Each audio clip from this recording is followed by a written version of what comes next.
Morning. তো সকালে সব কাজ হয়ে গেছে, এখন জামা কাপড় কাচতে এসছি। এক বালতি জামা কাপড়। আর আমাদের কলটা দেখেছো তো, জলটা পড়ছে দেখো, যেরকম বাচ্চা ছেলেরা শুশু করে জল ঠিকরে পড়ে দেখো, একদম একদম দেখে নাও। দেখেছো? তোমাদের বাড়িতে এরকম কল আছে? একটু কমেন্ট করে জানিয়ে তো, তাদের ঘরে এরকম কল আছে আমাকে কমেন্ট করে জানাবে, ঠিক আছে? আমি তো কখন কেচে জানাবে আমাকে। রান্না বান্না সব হয়ে গেছে, এবার স্নান করবো। আর কলটা দেখো, বাবা হেভি জল পড়ছে, দেখেছো?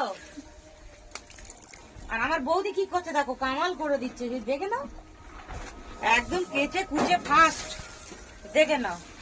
আর এই শীতের জল গায়ে লাগাতে ইচ্ছা করছে না, কি করব?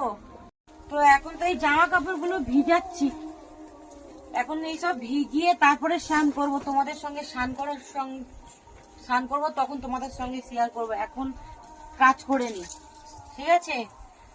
আর আমার বৌদি দেখো কেচেই যাচ্ছে। বৌদির মুখটা দেখাতে। বৌদির মুখটা দেখাও তো একটু। হাই গাইস, দেখেছো? হাই গাইস, তারপরে কিছু বলো আমাদের সবাইকে।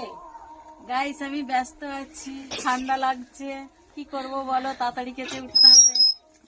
আর আজকে জলটাও সেরকম ঠান্ডা, ও বাবা, স্নান করতে ইচ্ছা করছে না। কেমন ঠান্ডা, কিরকম? আচ্ছা, স্নান করতে ইচ্ছা করছে না, কি করব? গরম জলে করবো না ঠান্ডা জলে করবো? ঠান্ডা জলে করাটাই ভালো। এই দেখো আমার বৌদির এই কল যে জল পড়ছে, এই জলেই করবো। জলটা পড়ছে দেখেছো?